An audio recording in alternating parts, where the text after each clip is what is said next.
obviously JD, one of the greatest producers of all time, but specifically when it comes to the R&B shit, he's, I mean, I don't know, man. He might be the GOAT, you know? I mean, you think of Confessions and, I mean, shit. JD's that motherfucker. Mm-hmm. What was the initial, like, link up with JD and, like, having him handle a lot of the reins on the project? It wasn't supposed to be that on first meetup. We were really just meeting our management team just set up, you know, me going through to go say what up to him. Right. Meet Jermaine Dupri. And, you know, fast forward 2-3 days and it's like, yo, we're together every day. Right. You know, we talk every day.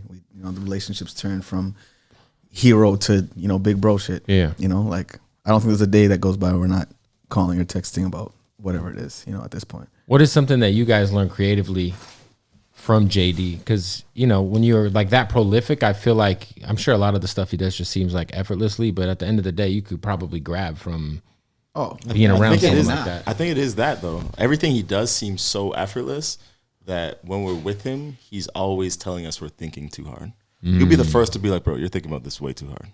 Like, if you haven't got it by now, either move on or it's that thing right there. You know, so that's his, like, hit formula. He can tell you in, like, 10 seconds, yeah, that's going to go. 100%. Nah, that's not the one. It's the craziest thing with him. Yeah. And it really shows in this record because what I like to say that I think he's great at is real genius. And what I mean by that is there's a level of genius that I think that is for intellectual people to catch. Mm-hmm. But I think there's another higher tier where even if you're not smart, you still recognize the genius, right? And he's a way that like finds a way of making everything genius so simple. Well, that's that, like a kid record, can get right? it. Yeah, and that's what I'm saying. Records, He's just great at that. Hit records supposed to be palatable to everybody. They should be, right? Yeah. Exactly. So, and I think that I think that's something that we really could have always used some of that. Because I think sometimes we've made like almost higher intellectual R&B even in the past. It's just like we gotta think. You really listen to too this. intelligent sometimes, the music from our perspective, and I think he was very clear with us about like, yo, whatever you guys have been doing is beautiful music, but let's make things that kind of go across the board. Like, people need to understand it on the most basic level. They don't need to be able to. They don't have to like break it down to be like, well, this, and this happened. That's why that it's tied great. into this line over here. Right. You know, it's sometimes if someone can just stop you and just be like, yo, exactly what you said there. Just leave it like that.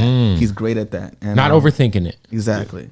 And he's like, yo, for the spot in R&B that you want to go take, and that I can see that you have what it takes to go take that.